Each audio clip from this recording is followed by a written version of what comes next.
ونعوذ بالله من شرور أنفسنا ومن سيئات أعمالنا من يهده الله فلا مضل له ومن يضلل فلا هادي له ونشهد أن لا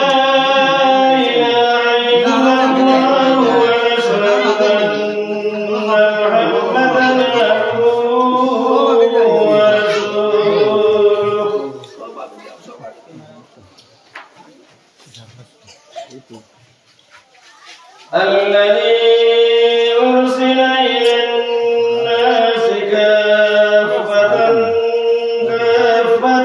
بشيرا ونذيرا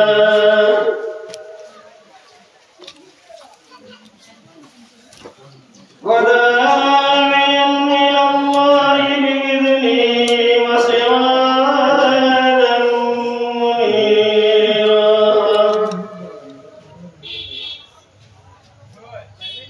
أما بعد فقد قال الله تبارك وتعالى في كلامه القديم والفرقان الحميد أعوذ بالله من الشيطان الرجيم بسم الله الرحمن الرحيم وقضى ربك ألا تعبدوا إلا إياه وبالوالدين إحسانا إما يبلغن عندك الكبر أحدهما أو كلاهما فلا تقل لهما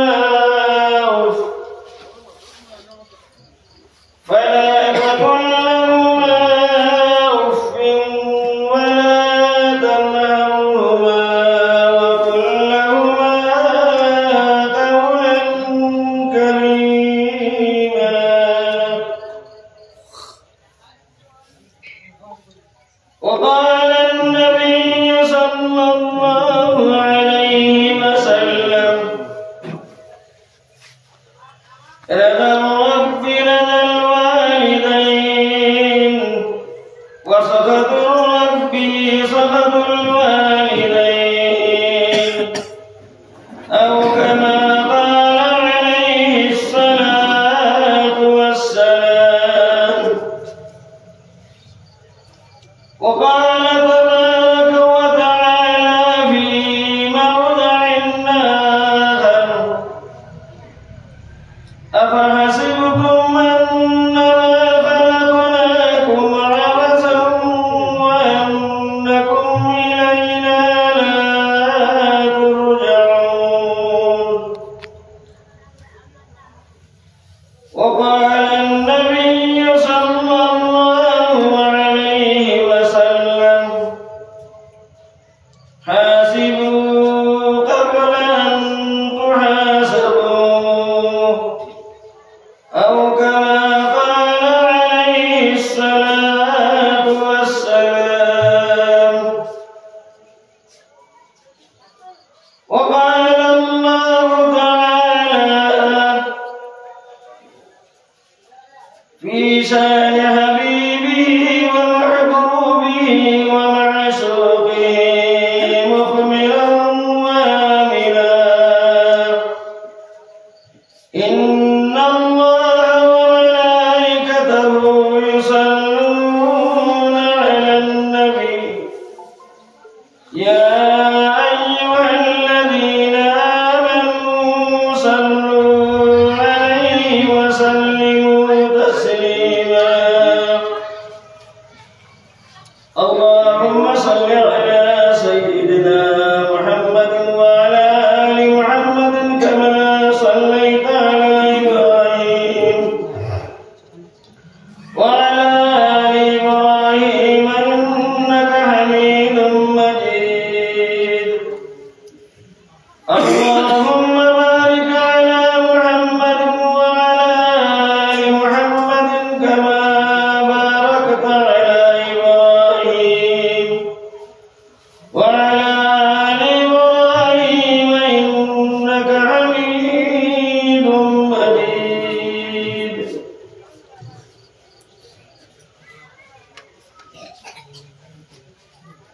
أما بعد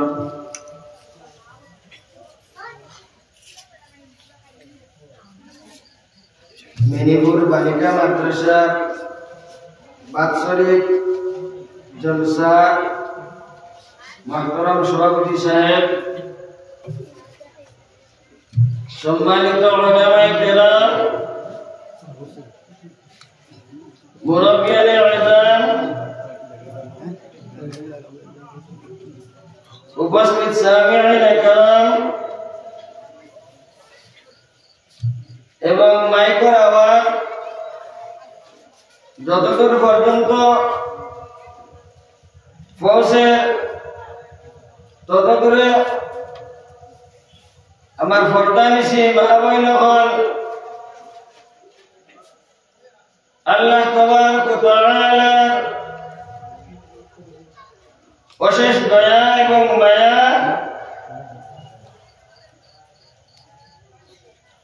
যার কারণে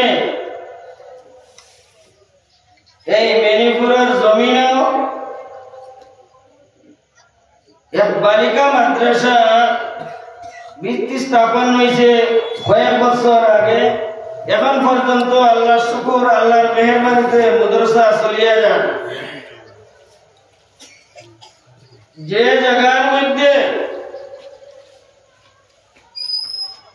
দ্বীনি এক প্রতিষ্ঠান হয়,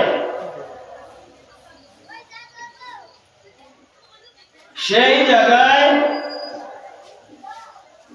অন্যান্য জায়গার উপরে গর্ব করে, আর যে জায়গার মধ্যে দ্বীনি মাদ্রাসা, দ্বীনি দরসগাহ প্রতিষ্ঠিত হয়, সেই এলাকা, সেই জায়গা আল্লাহ তাবারক ওয়া তাআলার কাছে বড় দামি এবং সম্মানী। তাই আমরা মেনিপুর শিল্পীর মধ্যে একটা হইল ছেলের মাদ্রাসা, যেটার দারুস সুন্নাহ আমরা হই, আর একটা হইল মেনিপুর বালিকা মাদ্রাসা, মাদ্রাসাতুল বানাত। আল্লাহ তাবারক ওয়া তাআলা মনসা হইছে, চাহাবত হইছে, তাকাদা হইছে, যার কারণে এই ছেলেরা এক মাদ্রাসা এবং মেয়েরার একটা মাদ্রাসা এই জায়গার মধ্যে কায়েম হইছে। আমরা লাগিয়া কর্তব্য হইল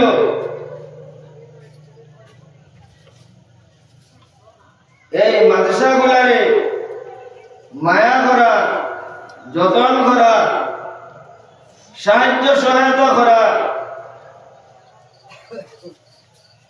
এই মাদ্রাসার 14 মাস ছায়া নাই, মাদ্রাসার কমিটির দিকে ছায়া নাই, মাদ্রাসার মুআল্লিমিন হল শিক্ষকদের দিকে ছায়া নাই, মাদ্রাসার সম্পদের দিকে ছায়া নাই।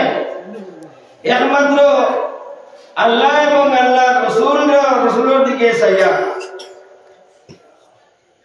যে এই মাদ্রাসা হতা ও দলর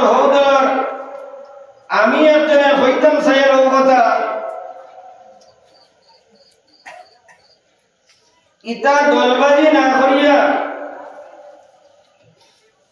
দলীয় কোন মাত না মাতিয়া মাদ্রাসাগুলার সাহায্য সহায়তা করা একান্ত প্রয়োজন।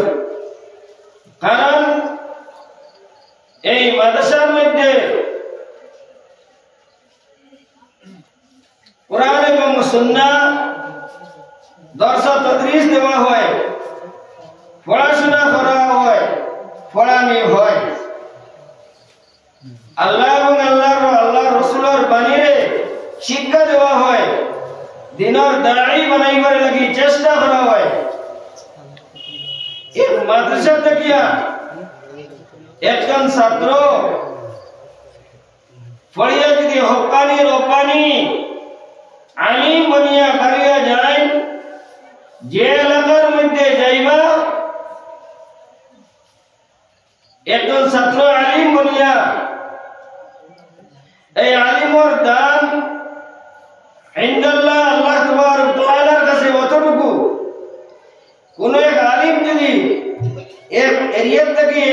থেকে মারা যায়,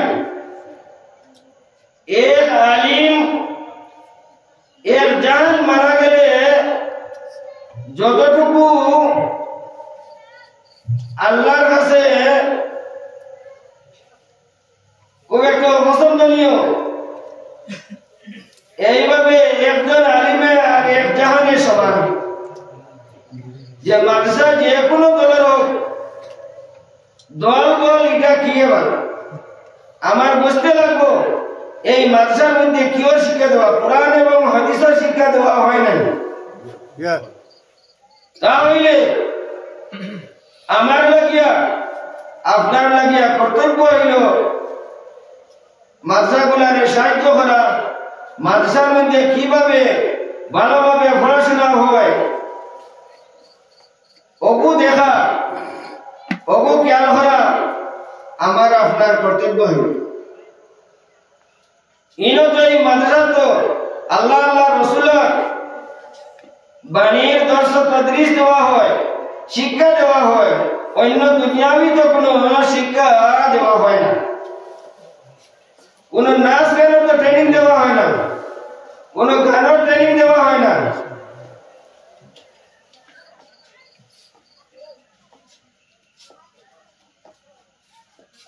এই যে মাদ্রাসাতুল বানাত তারিকা মাদ্রাসা, ছেলেরা লোকে জেলা দিনী শিক্ষার প্রয়োজন, মেয়েরা লাগে হলা দিনী শিক্ষার প্রয়োজন। মেয়েরা হইলা সপ্তাহের মূল, বেটি মানুষ হইলে সপ্তাহের মূল। আমার মা বোনের কাছে আমার অনুরোধ, আপনারা মনে করতে আনবে না, রাগান্বিত হইবে না। মেয়েরা হইলা ইটর বার্তা দেখছেননি, ফরমা ইটর ফরমা, ফরমা যেরকম হইব ইট ওরকম পারি যাইব। মেয়েরা যদি দিনী শিক্ষায় শিক্ষিত হই না, তাহলে ইকুর থাকি যে সন্তান দিয়ে আইব এটা ওরকম থাক। আর ইকুর মধ্যে এই মেয়ের মধ্যে যদি একজন মেয়ের মধ্যে যদি দিনী শিক্ষায় শিক্ষিত থাকুন, দিনী মাদ্রাসা পড়িয়া বালিকা মাদ্রাসা পড়িয়া যদিও একটা মেয়ে হাফিজা আলিমা বন্ধ পারে না, কিছুদিন পড়ে কিছুদিন ক্লাস করে হইতে পারতে নাই, ও মেয়ের তাকিয়া আল্লাহ কোনদিন না কোনদিন ফুল ফুটাই দিব। আল্লাহ কোন কারণে?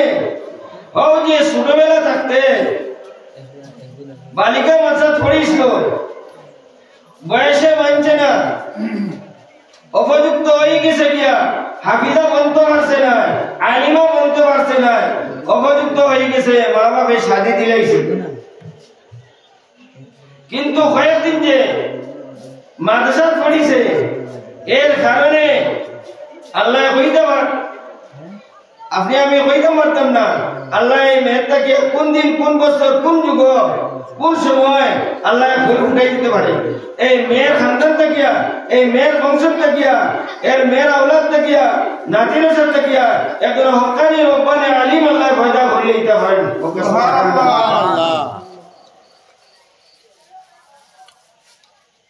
যাই হোক, মা আমি পড়েছি কোরআন শরীফ থেকে হায়াত, আর মা ধন্যবাদ দিদার গিয়া সময় কম। আমি হইলাম গাঁর মেসাব, আর বাইরে থেকে অতিথি হল আইতাম, আমরা লাগে টানতাম সম্মান দেওয়া আমরা লাগে একান্ত প্রয়োজন। সময় সংকীর্ণ, ওয়াজ নসিহতের মুস্তাক আমি নিজেও হাদিস শরীফের মধ্যে আইছে ইযিন নফসা ওয়ালা সুম্মা ইযিন নাস, নিজে নিজেরে হইলা ওয়াজ করো, নসিহত করো, বাদে মানুষরে নসিহত করো। তাই আমি আপনাদের সামনে যা কিছু কইছি এবং যার দুই চার কথা হইমু, সর্বপ্রথম আমি আমার লাগিয়া হইয়া সর্বপ্রথম আল্লাহ আমার আমল করার তৌফিক দিত, আর পরে আপনারাও এই কথাগুলোর উপরে আমল করার আল্লাহ তৌফিক। আমি একটা জিনিস এখানের মধ্যে দেখি আমার কিছুটা ঠিক হইল। আমার এই মাদ্রাসার সেক্রেটারি প্রেসিডেন্ট স্যার মজলিসের মধ্যে নাই, এটা কিন্তু বেশ সুন্দর লাগে না। আমি একবার দেখছি এই বালিকা মাদ্রাসার সেক্রেটারি সাহেব আলহাজ এনামুল হক সাহেব, আমি আপনার খেদমত আরজ রাখিয়া আপনি মাইকের আওয়াজ পৌঁছা যতদূর পর্যন্ত পৌঁছে ভিতরে যদি আপনি থাকেন, আমি এই মাদ্রাসার সেক্রেটারি হিসেবে আপনার কাছে অনুরোধ রাখিয়া আপনি স্টেজে আই গেলে বেশি ভালো হবে। আর মাদ্রাসার প্রেসিডেন্ট সাহেব আমার মকবুল আলী ভাই, যদি আপনার খান পর্যন্ত গিয়ে মাইকের আওয়াজ পৌঁছে, আমি আপনার কাছে অনুরোধ রাখি আর দয়া করি এই স্টেজে আপনারা দুইজন তসিব লইয়া জিনিসটা সুন্দর হইব, ভালো হইব। আর নাইলে আরাম পাওয়া যায় না, বাইরের থেকে আলিম হইতা। আচ্ছা যাই হোক, এখন খবর পাওয়া গেল মাদ্রাসার প্রেসিডেন্ট সাহেব বাড়িতে নাই, তাই শিলচর ইনশাআল্লাহ আইবা। কিন্তু আমার মাদ্রাসার সেক্রেটারি সাহেব আল্লাহ এনামুল হক সাহেব, দয়া করে আপনি স্টেজে তশরিফ লইয়া এই দিনই মাদ্রাসার বাইরে আইয়া যদি কোনো জরুরতে তখন তাড়াতাড়ি জরুরত থেকে ভারী হইয়া আপনি স্টেজে তশরিফ লইয়া। যাই হোক, আমি আপনার সামনে এক আয়াতে কারিমার তিলাওয়াত করলাম। কিতাব আজ করতে আমার খালকে মানে দুই মানুষে বইছেন যে মদ সম্বন্ধে কিছু হওয়ার নাই।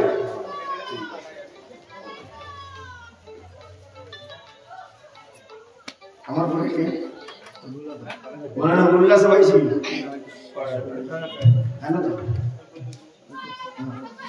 মদ সম্বন্ধে কিছু হওয়ার নাই। এটা আমারও ধারণা, আমারও খেয়াল। এই পাগলাবাড়ি সম্বন্ধে আমারও দুই চার কথা হওয়ার ইচ্ছা, কিন্তু এর ভিতরে গতকালকে বিকালে আমার কাছে একটা আপনার আইলো যে পাগলাবাড়ি সম্বন্ধে মদ সম্বন্ধে দুই চার কথা হওয়ার লাগে। আমিও তো গাঁওর নেশা, যদিও আমি বাড়ি করে থাকি না, সপ্তাহ তো আই, কিছু আমার হাতে খবর আয় মদে ও পর্যন্ত বেরিয়েছে। মদ আর সুদ ও পর্যন্ত আমরা রেখেটাও করছি যে দুইটা জিনিস সাইরো মজবে হারাম হারাম হারাম হারাম। কোন মজবে এটার কোনো পারমিশন নাই, বাড়ি হিসাবে কোনো পারমিশন নাই, হালকা হিসাবে কোনো পারমিশন নাই। সাইরো মজবে মদ আর গাঞ্জা আর জুয়া এটা হারাম হারাম হারাম।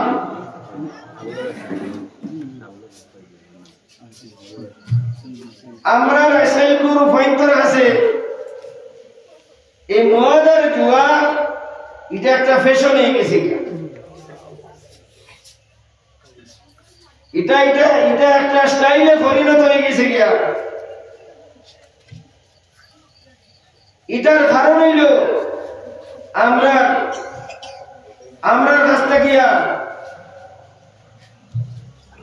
আমরা বদিনে গেরাও ভরি লাইছে। আমার বুয়া মদ খা, আমার বুয়া গাঞ্জা খা, আমার বুয়া জুয়া খেলা, আমার কিন্তু খেয়াল নাই।